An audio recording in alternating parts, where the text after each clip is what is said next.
Hello.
So for printing the parts that are available to print, um, yeah, you can print with FDM or resin. Most of the models are not printable models, or not going to be available for printing, because the way the game is designed. All of the models also have cards associated with them, so they come as one package, and that stuff won't be printed home. But all of the terrain, a lot of the accessories, different things like that, those will all be free to download and print on either FDM or resin. That depends on what your preference is.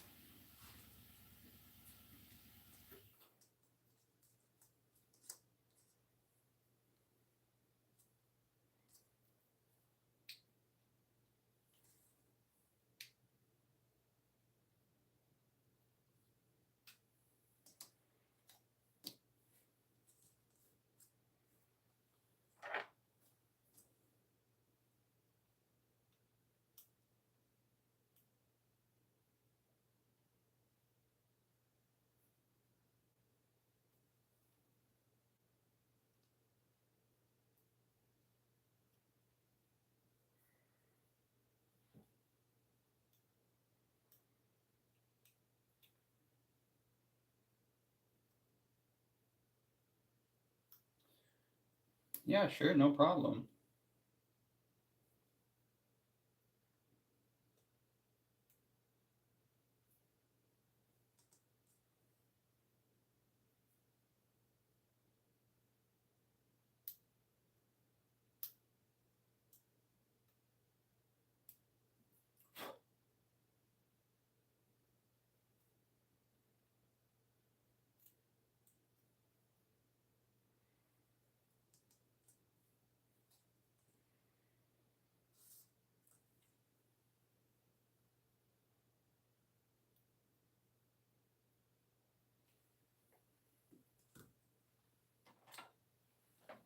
Yeah, like, see, I have this model here. This is the repair station, and this is printed on FDM for this model.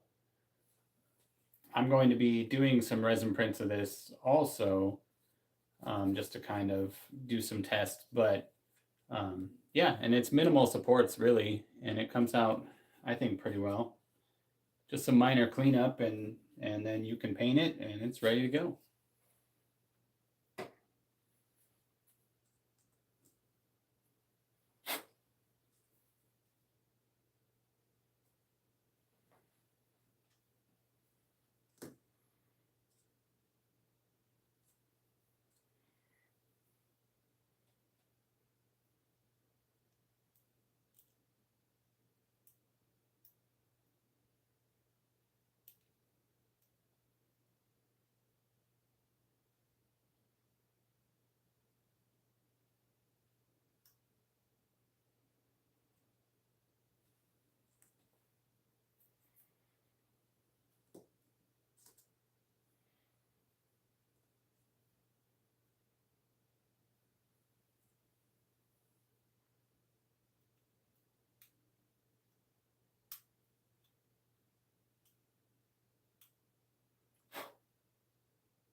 Oh, thank you. Yeah, I really appreciate that. I've been spending a lot of time working on this game. Everything from the design and prototyping of the models to the gameplay mechanics, the rules.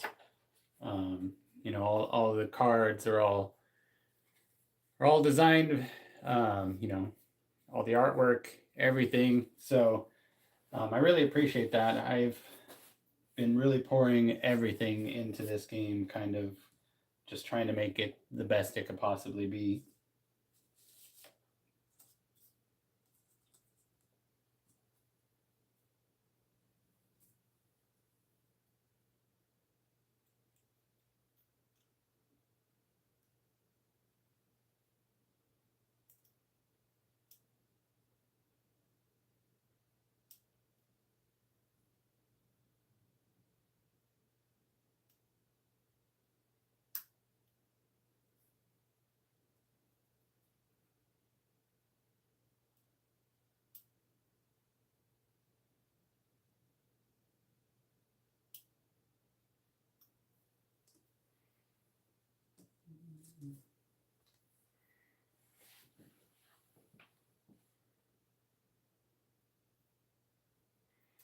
Yeah, you understand that 100% correctly. Literally, you start off with just your core. I don't know if you can see that. So yeah, just the core, and you build your loadout deck. So you'll assemble a selection of cards. The minimum for a loadout deck is going to be 12 cards, and that will basically allow you to have one of each weapon, or one of each weapon slot, the accessory slot, the different platforms, so the different legs, and that'll give you like a full loadout.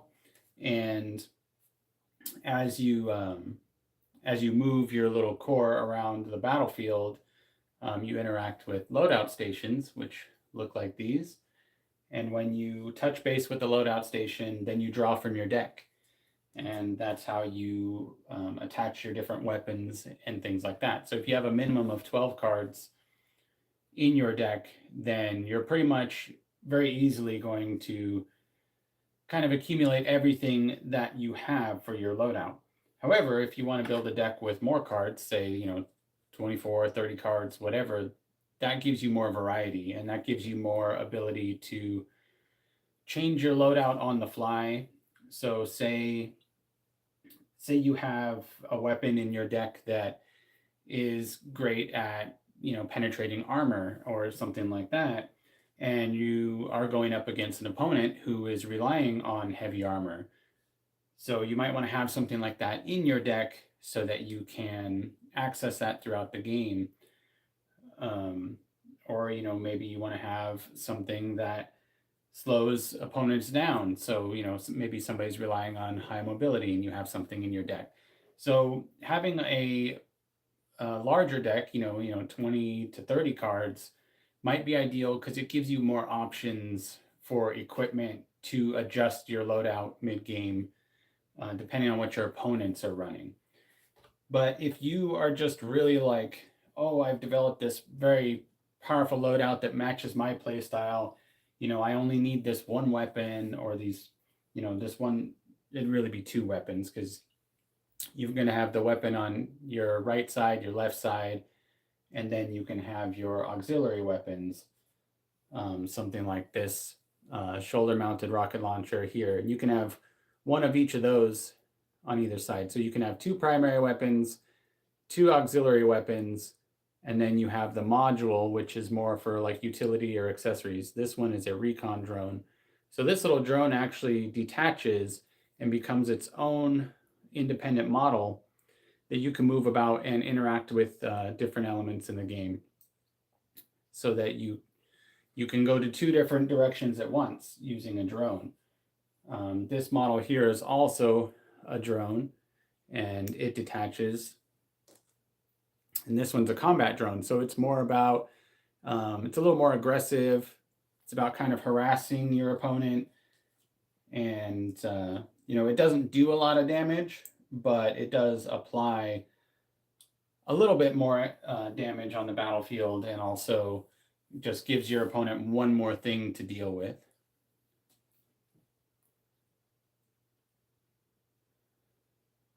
Hey, Overly Odd People. So it's a tabletop miniatures game that is kind of a heavy blend of TCG. So there are the game relies a lot on cards, like playing cards. And these cards will be everything from your weapons and different accessories to also different abilities. Like this one is called Founder's Fury. I don't know if you can read that, if it's in focus or not, or even if it's flipped because of the camera. But yeah, this one allows you to like make an attack on an area of the battlefield and do damage to your opponents. There's also different equipment cards, like this one, restores your health, repairs your mech unit. So it's kind of a TCG miniatures game mixed. You physically move a model around the battlefield, and you start off with just your core, which is just like a little orb, and there's different styles for those, and each one has different kind of stats and abilities. But you start off as just that, and then as you move about the battlefield, you interact with loadout stations, which are these guys here. Every time you make contact with a loadout station, you draw two cards from your deck. So that's kind of the draw mechanic for the game, is physically moving your model to a loadout node, and then drawing your cards, and then whether you're drawing equipment that you can immediately attach to your crux, or something that you want to keep in your inventory for later. There are different types of cards like traps and things in the game, so you can place landmines or different things where if somebody moves their model on top of that area, something happens, it triggers an event. So it's really just a miniatures battle game, a skirmish game. Traditionally, each player controls one crux, and that's what That's what your little mech unit is called, is a crux. So each player controls one and then fully equips it throughout the match. And but you could play where each player is controlling multiple ones if you want to add a little more complexity to your match. You can also play on teams. So, so yeah, it's just a game I've been working on for probably about 2 years now. I'm hoping to take it to Kickstarter soon. I actually recently, well, it was a few months back, I launched it on Kickstarter and it didn't succeed. It didn't meet its goal. And I think there were a lot of factors involved with that. I think one being that I just really didn't take the time to build any sort of community for it. Like I was posting some content on Instagram and things like that, kind of talking about it and showing it as I was producing it. But when I launched a Kickstarter, I really didn't have any sort of following. So the Kickstarter didn't meet the goal. I think I was feeling like, oh, I just put it on Kickstarter and people will find it there. And I don't think that's really how Kickstarter works now. I think you have to kind of have that backing, that following kind of pre-built before you even launch. You know, you have to have kind of a community of people who want to see the project succeed before you even put it on Kickstarter, which is fine. So that's kind of what I'm doing now. That's the place I'm in now. The game is pretty much done in the sense that the rules are written. There might still be a few tweaks here and there because I'm still doing some play testing and things like that. But the rules are pretty much written. All of the core models are done. All of the basics of the game are built. The only thing to do with the game really is promote it and then continue to add on to it, because I want this to be a game where I'm continually releasing new models, new loadouts, new accessories, things like that for people to collect and kind of add to their different loadouts and builds.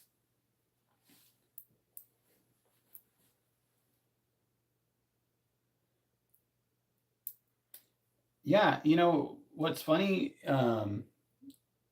this is a response to Flip Movie Maker.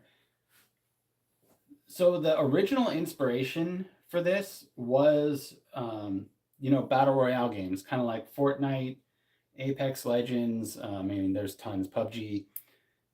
That was kind of the original inspiration. Was what if I took that similar kind of premise of you just drop into an area on a battlefield.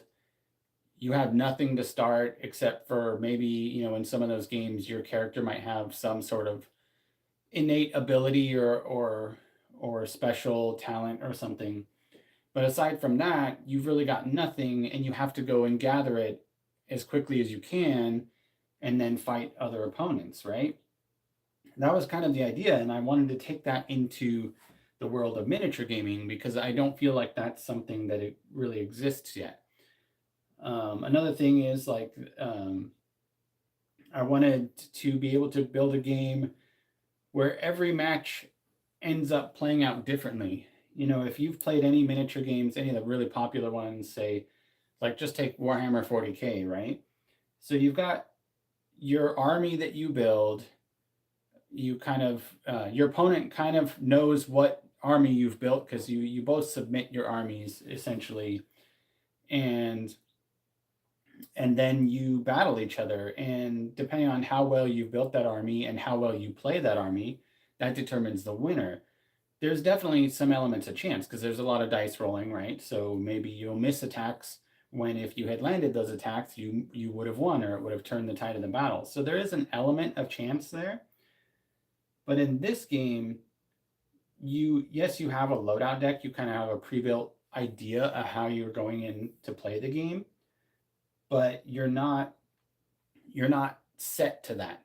You can make changes on the fly, depending on how you build your loadout deck and how much you put into your loadout deck. You can have 2 or 3 different distinct play styles built into the cards that you have. And then depending on what you draw from those, you kind of have to work with them in that sense. So it just adds an element of, you're not really going to know how things are going to play out. You can't just put your most powerful units and position them and know that you're going to win that encounter. So yeah, and it's just something fun I've been working on.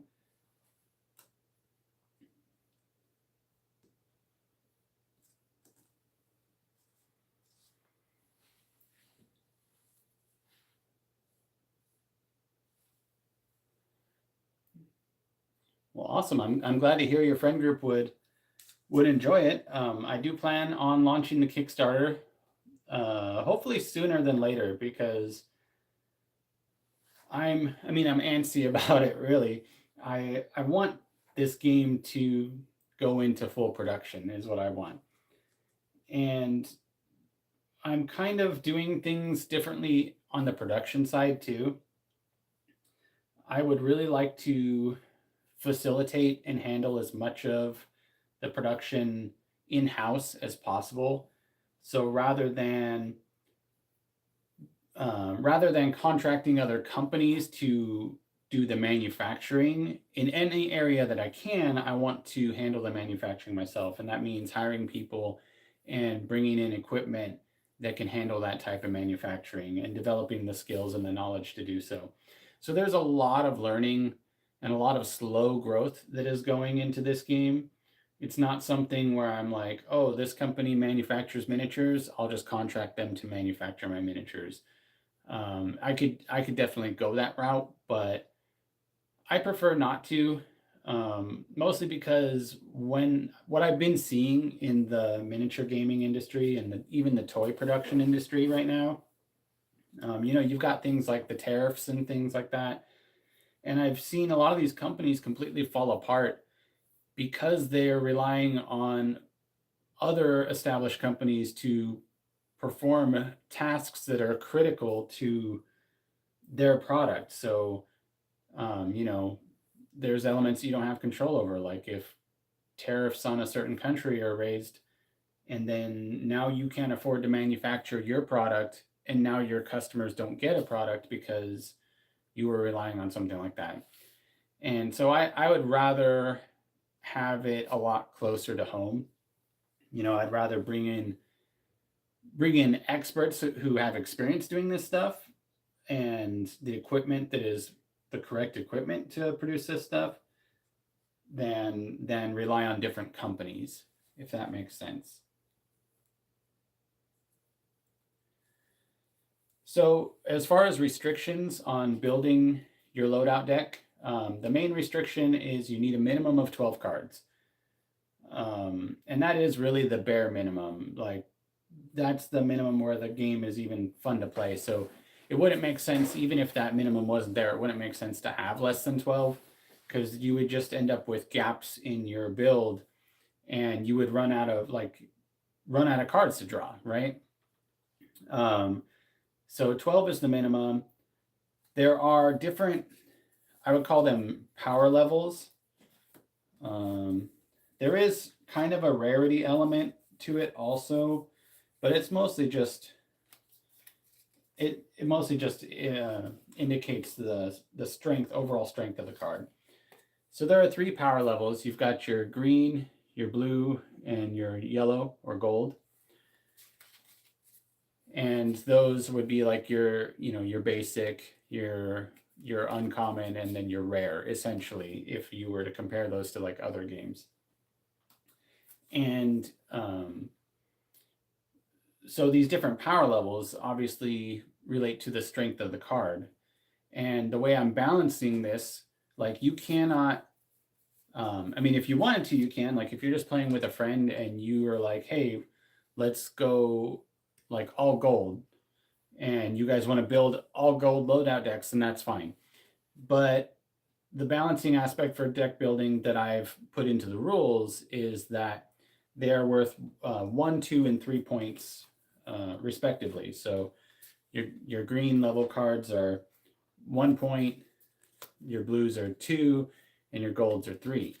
And then you'll have a cap on building your deck. So, and that'll be primarily established by the players. But if you wanted just to do the minimum, 12 card deck, a cap of 24 points could build kind of a fair deck for both players, because that way neither player will be able to put, all the highest power cards. Even if they have a bigger collection and they have all those higher power cards, they wouldn't be able to put all those in their deck. They would have to choose some cards that are the lower levels in order to build that balanced deck. And, that's all negotiated by the players too. So if you know that you're both wanting to build larger decks, you can increase that target number, or you could just say it's a free-for-all. You could put whatever. So, but those are kind of the limitations. I didn't feel the need to put a limitation on the overall size of the deck. Like if you wanted to build a deck with 100 cards, I mean, go ahead. Will that deck be enjoyable to play? Probably not, because you're not going to be able to rely on drawing anything that you need in the moment. So as I've mentioned, you've got these little loadout nodes, right? There's only going to be so many of these accessible on the battlefield. And if you're playing according to certain rules, these can be only one-time use. So once one is used and the little blue indicator is removed, then no one else can use that for the rest of the game. Now, you don't have to play by that rule. You can say these can be used repeatedly, just maybe not by the same player twice in a row. Like, maybe they have to wait a full turn before they use the same one again or something like that, just to add a little bit of fairness so someone's not just sitting there drawing cards every single turn. But these are going to be scattered around the battlefield. That you place them kind of however you want to arrange them. And how many are on the battlefield is also determined by the player. So if you want, if you're playing just 2 people, 1v1, and you only have, say, 12 loadout nodes on the table, that means that each player could effectively, and they're both running minimum 12 card decks, each player could effectively draw their entire loadout deck by each interacting with 6 of the loadout nodes. But if you cut that in half, now each deck has to fight over them, right? So keeping that in mind, if you had a deck of 100 cards, there's only going to be so many loadout nodes for you to interact with, even if you really jam-pack the arena full of them, and you're not going to be able to ever access all those cards. And there might be some cards in your deck that you're like, oh, that card would be perfect for this situation. But how on earth are you going to draw it, right? Because you can't draw cards unless you interact with loadout nodes, and you've got 100 cards in your deck. So I didn't really feel like it was important to put a limit on the total number of cards, because the more you put in, at some point you're going to be kind of hurting yourself. So the idea is that, maybe you want to set up the arena, you want to have each player assess the arena, and then decide how big of a deck they're going to go into that game with, and how they're going to approach it as far as what cards they're putting in.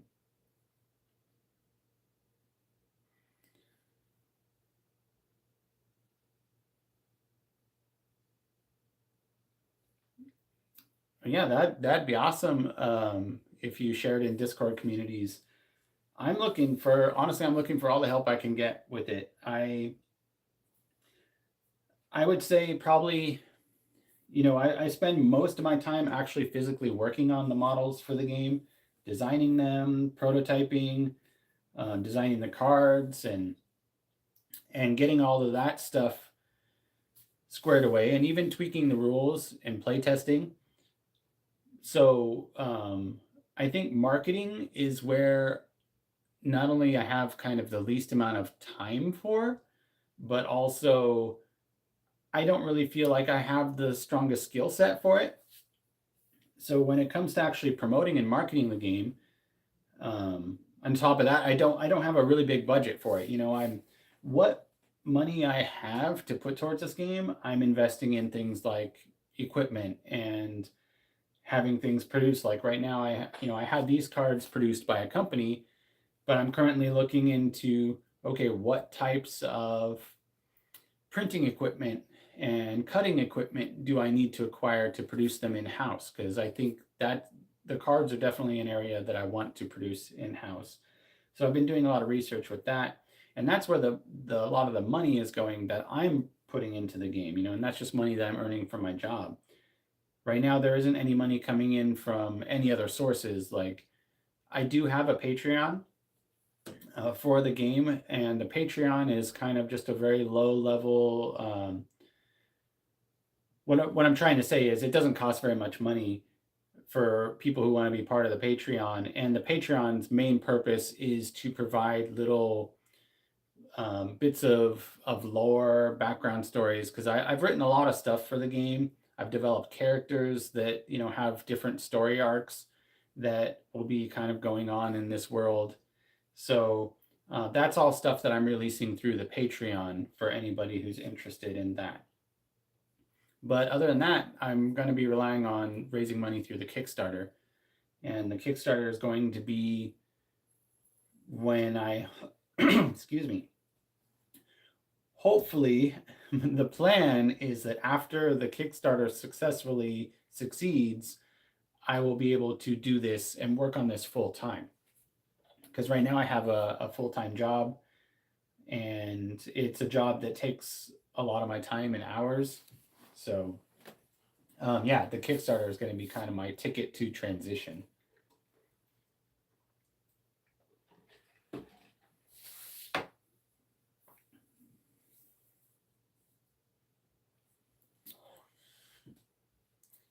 Yes, the game does allow for deck manipulation. So there's a lot of fun things I haven't released yet. Some of them are still just in basic concept form, and there's not even prototypes yet. However,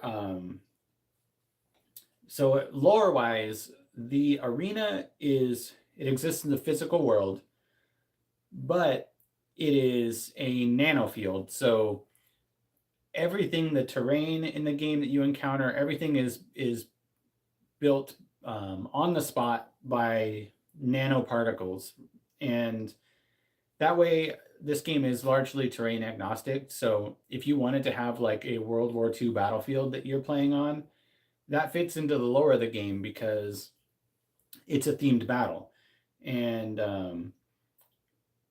there's ways to hack the system in the game. So you might have a card that allows you to hack loadout nodes. Maybe the next loadout node you encounter, you'll be able to draw 3 cards instead of 2. Or you can hack one so that the next player that encounters it won't be able to draw any cards. So there's that. There's also the element of kind of calling in a supply drop sort of a thing. So maybe without even interacting with the loadout node, maybe you have a card that allows something to be dropped into the arena, and you can search your deck for a specific type of card, whether it's a weapon or other special ability. So there are different ways to kind of access your cards faster or pull out one that you are in dire need of. Those elements do exist within the game. Yeah.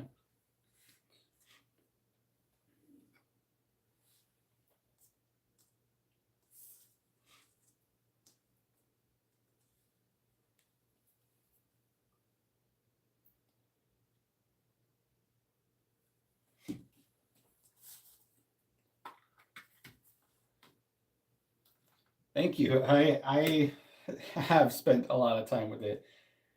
Sometimes I think I'm spending too much time on it. I don't, like I said, I work a lot of hours with my day job. And in case you're curious, I work at a rock quarry. So it's a very physical job.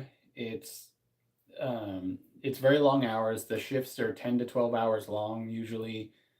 And although things are slower right now, which is how I'm able to do this live stream on a Friday, things because it's winter or the weather's getting colder and wetter, and there's just not as much to be done. But um, I what the point I'm trying to make is I don't have a whole lot of time outside of my day job to work on this stuff, and sometimes it feels like I get home from work and I jump right because I've had like an idea that I've been holding on to all day long, and I jump right into working on it, and then next thing I know it's like 9 p.m. and I didn't do anything else. So there's times where I'm like, maybe I'm spending too much time working on this game.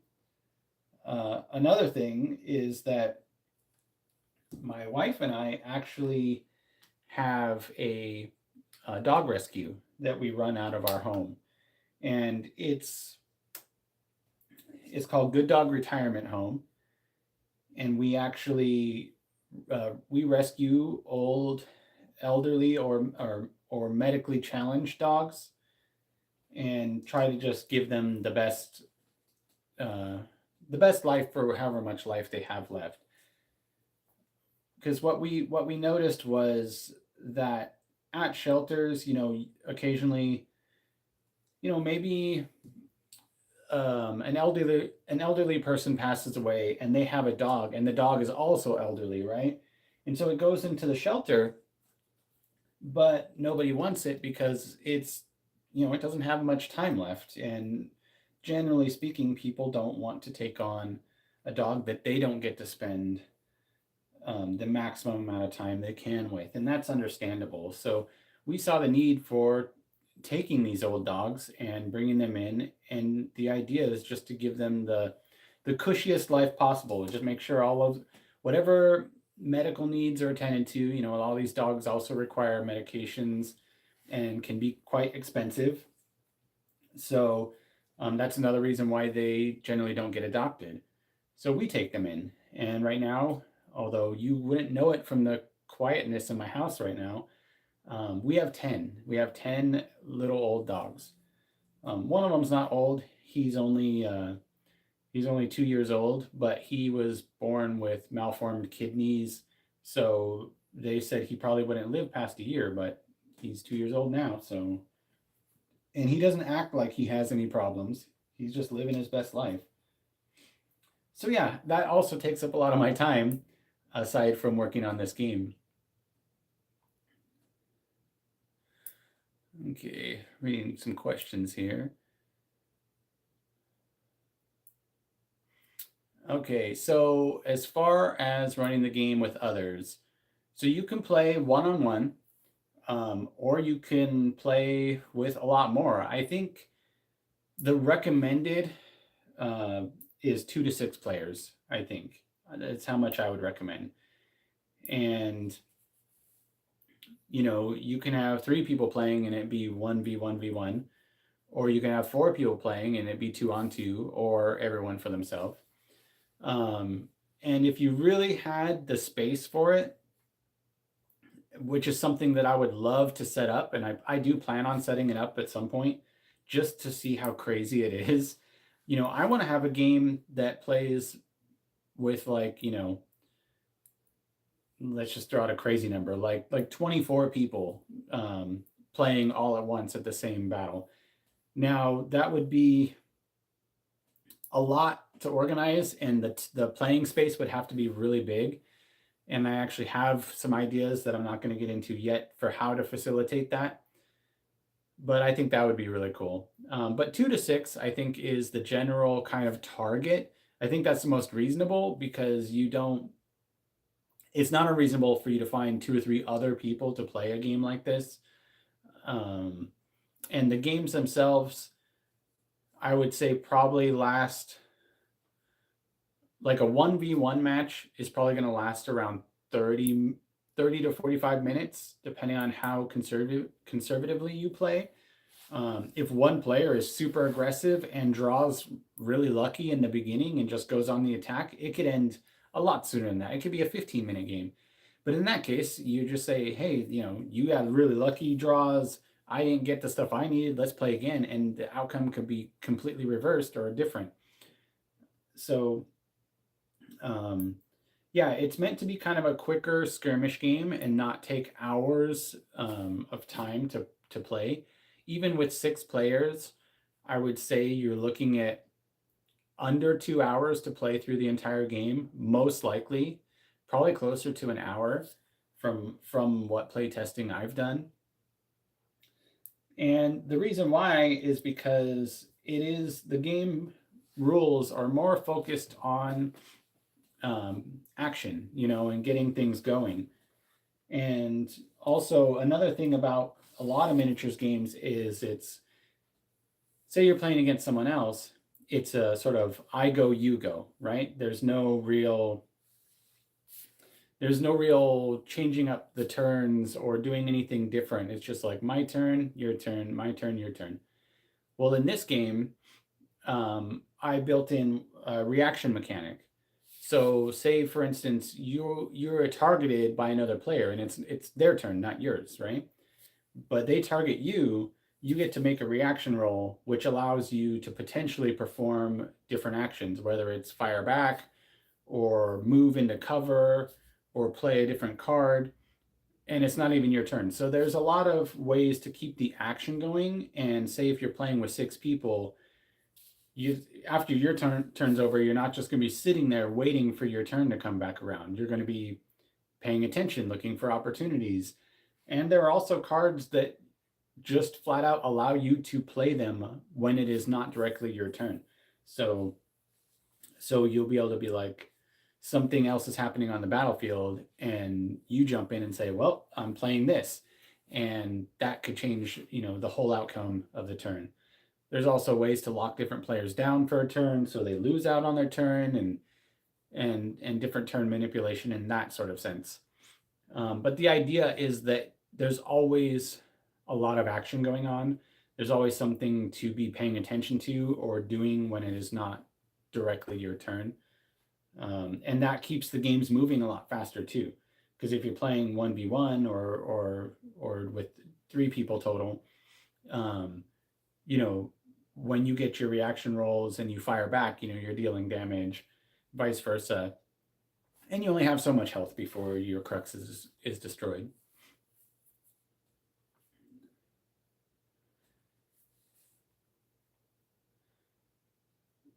So yeah, hypothetically, you could run 15 to 20 people.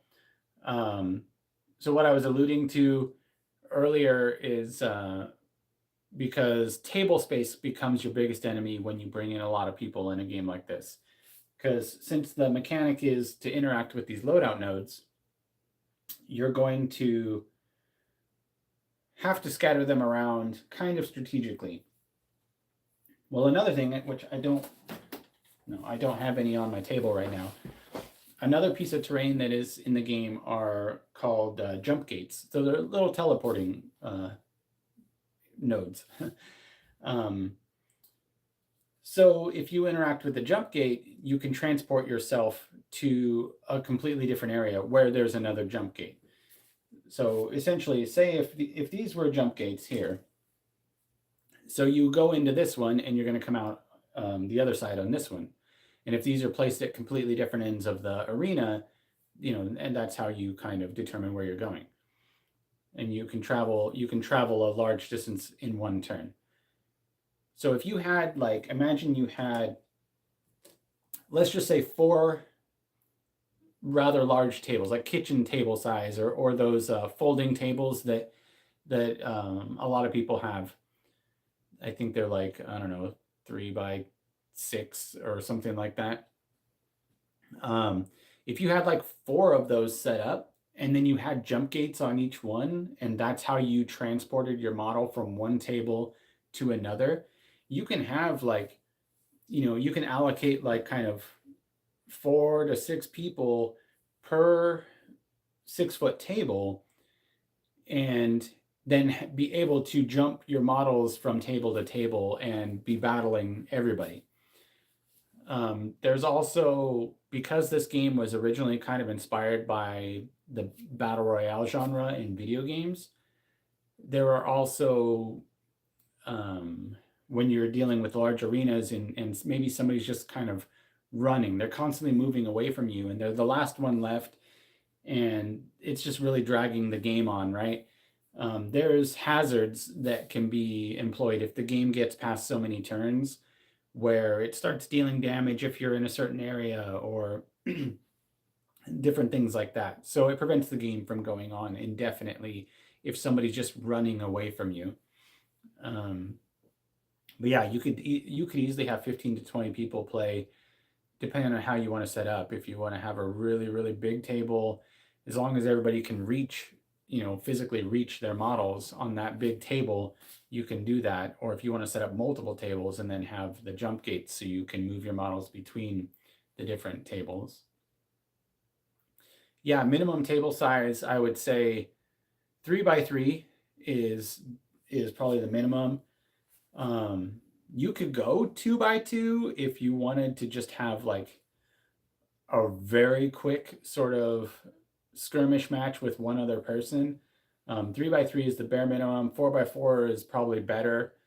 And then like the larger, 4x6 or whatever those folding tables are, would be good for having when you get up into like 6 players for sure. You want kind of a 4x6 or 4x8 table for that many players.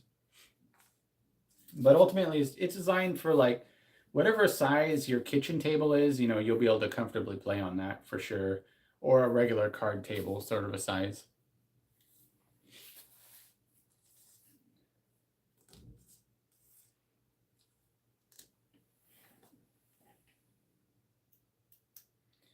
I really appreciate all these questions because I feel like I spend so much time working on the game, and I've made a lot of videos talking about it, but I never really know what people want to know. I'm always just like, oh, I'll make a video talking about this or explaining this, and that's good and all, but it's nice to be in this format where people could ask questions and I can answer them directly, and it gives me better insight as to what types of questions I could answer in more in-depth videos.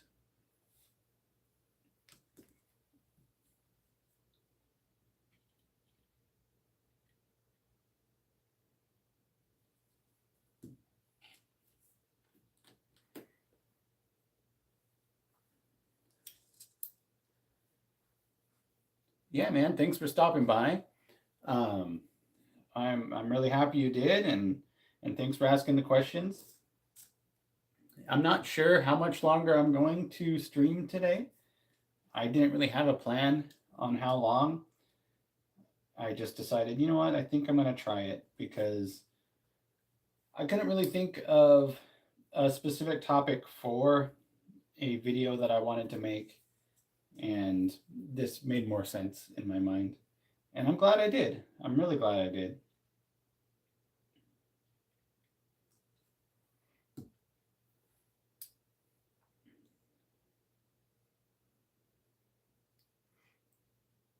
Yes, so there are definitely cards that are not just parts of the crux. So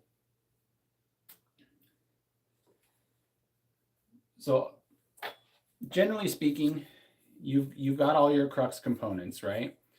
So like you got your weapons like this one here that you can draw, your modules like this one here. So those are your main, crux models. But then you've also got this card like Founder's Favor. This just is a deployment card. So this is actually played at the beginning of the match, and it's not even something you draw. It doesn't go in your loadout deck. It is just if you're playing with deployment cards, each player can play one in the deployment phase. And these, like this one, you begin the game with 30 shields. There's different ones that do different things, but so there's that type of a card. The other cards are spark cards. So spark cards are generally something like this one. This is an artillery barrage, and that one that allows you to place a targeting circle anywhere in the arena and then do damage to that area. There's also cards that like give you shields and heal you. Those are gear cards. There's different types of gear cards that modify things like your stats. Like maybe they give you bonus maximum health. There's also, this is a spark card. This card, when you play this card, you get a bonus action point for that turn. So generally, each player gets 2 action points to spend per turn. And you can use those action points essentially however you see fit. One movement to your maximum. Say your unit's movement is 6 inches. Moving a full 6 inches is 1 action point. Attacking with 1 weapon, so you have 2 primary weapons, right? Attacking with 1 weapon is generally 1 action point. Sometimes it's a little different. Maybe it's a very, very powerful weapon and it needs to power up. It might be 2 action points. Some can fire twice with 1 action point. It just depends on the card and the weapon. If you want to say on your turn, if you're like, I don't even want to move this turn, I want to fire both my primary weapons, then firing each one of those would be 1 each, and that would be how you spend your 2 action points. If you are like, okay, I want to move extra, then you can spend both your action points on moving, which would allow you to get to an area faster, but you're giving up your ability to attack. But you could always play a card like this, that is, it's called Power Surge, and that gives you a bonus action point. So maybe you want to move, double your movement, and then turn and shoot someone, or, fire a 3rd time. So there's different things like that in the game that are not components that you attach to your crux. Hey, One Classic is here. What's up? Oh man, you just stopped in to say for Libertas? Well, have fun at work.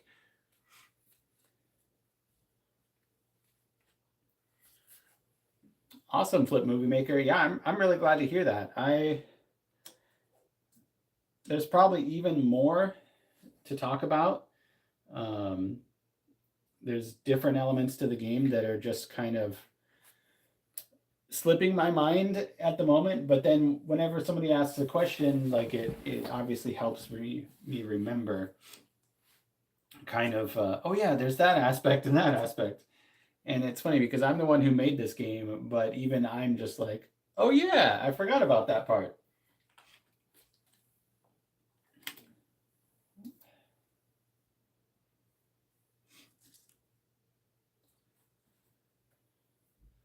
So right now, as I'm kind of just talking to you guys, I'm just kind of assembling some things, some of the models. I thought I would be painting today too, but maybe not, because it's taking longer than I had anticipated to install these magnets, but it's fine. I'd rather be answering questions and that sort of thing.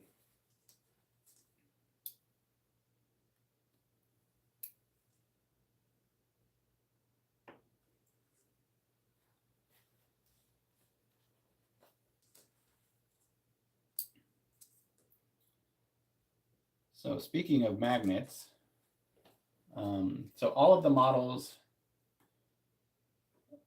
have pre-installed magnets. I mean, I'm the one installing them right now, but so say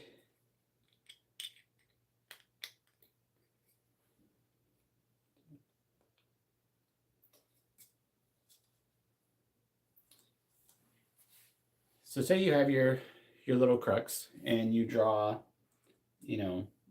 the card for this twin rifle. Yeah, he just snaps right on there. And since they're magnetic, they just go right on. And there's 4 magnetic attachment points on each crux. There's one for what's called a platform, which is your legs, but it's so there's different styles of platforms. There's like this set of legs here, this one, which is kind of more of like a hover platform. There's a lot of different ones I've designed. This is a different style of legs. This one's more standard biped. There's also, which I don't have any here in front of me. There's a few other sets of platforms that I have. Some with wheels, some with tank treads, some with 4 legs, 2 legs. I haven't designed any 3-legged ones yet, but I probably will at some point. But yeah, so everything is magnetic and all of your components attach to your crux magnetically.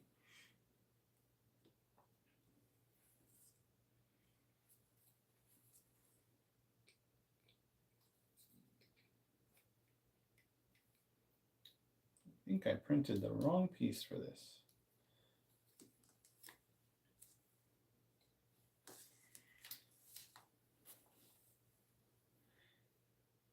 So yes, the different platforms do have different stats and behaviors. So, so generally your bipedal, like this one here, is going to be your pretty basic standard movement. It'll probably move like 6 inches, right?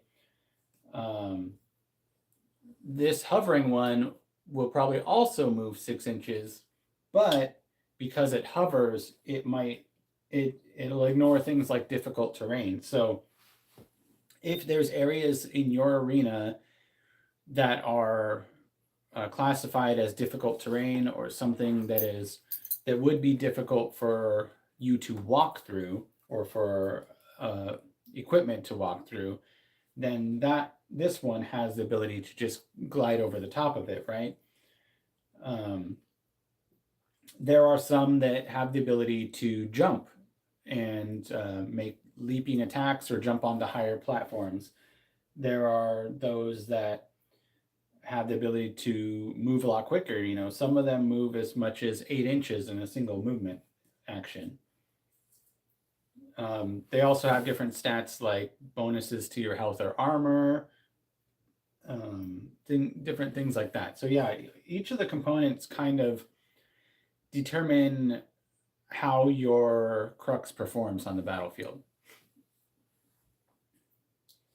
And this way you can kind of build based on whatever playstyle you want.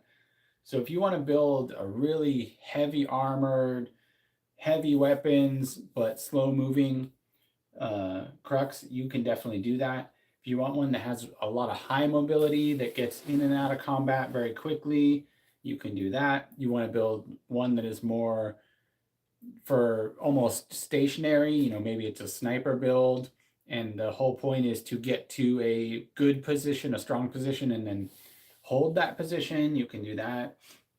There are a lot of different special abilities that allow you to do things like temporarily increase your movement, or even temporarily have like not necessarily invisibility, but like a cloaking, you know, makes it harder for you to be hit by other weapons. There's shields in the game. As I mentioned earlier, there's the little drone units that you can deploy on the battlefield that give you different types of advantages. Some of the drones can actually collect loadout nodes for you. So you can have your crux in one area and send your drone out to go gather different weapons and abilities for you. Some of them are more focused on attacking and harassing your opponents. Some of them, there's one that's a recon drone that just gives you a bonus to your targeting. So that drone can lock on to an opponent and make it easier for you to make attacks against that specific opponent. And of course, drones can be destroyed. So your opponent has to make a choice at that point. Do they continue to engage you directly, or do they destroy your drone so that you lose that bonus? And it makes them have to make that choice. Excuse me. I think I normally don't speak this much as I have been on this live stream.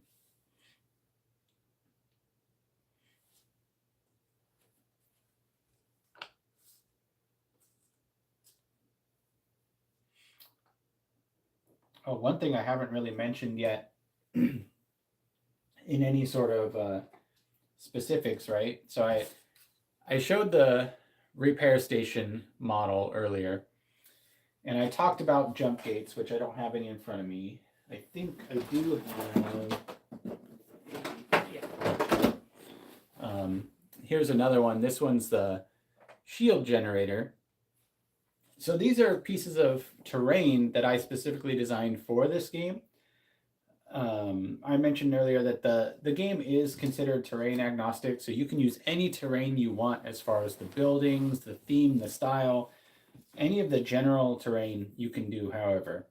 And you can even use different models that represent these ones that I'm showing you right now.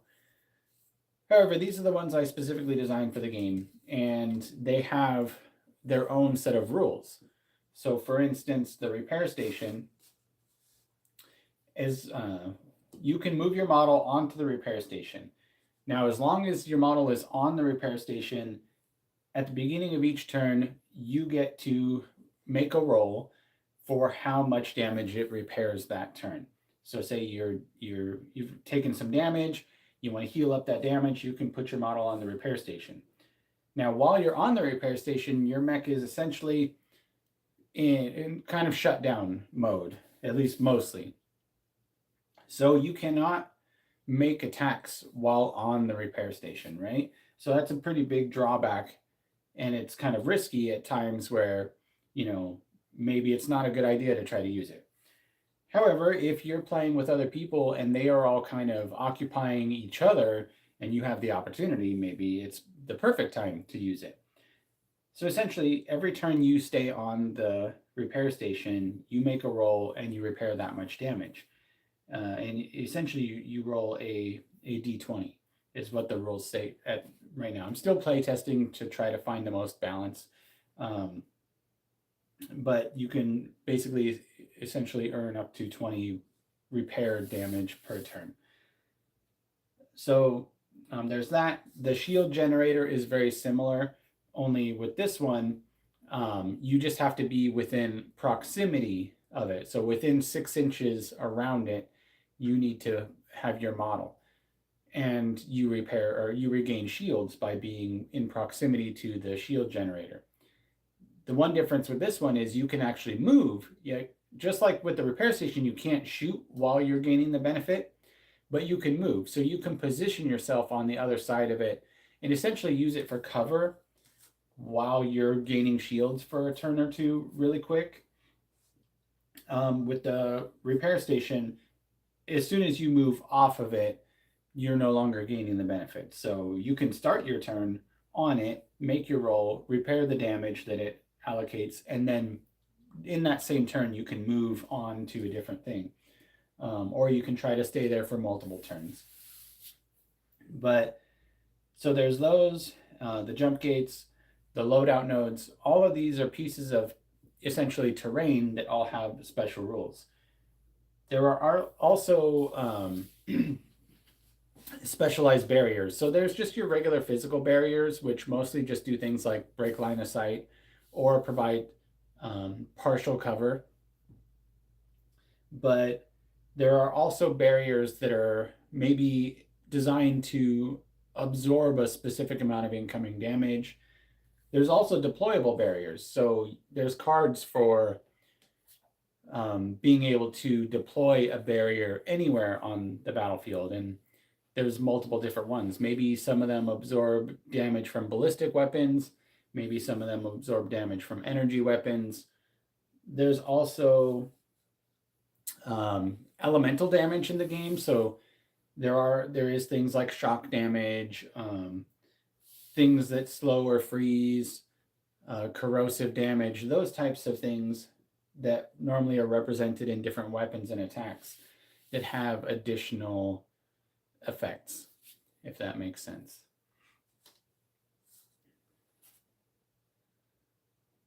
So I think I'm gonna wrap up this live stream for today. This was kind of intended to just be kind of a test to see how live streaming about the game goes.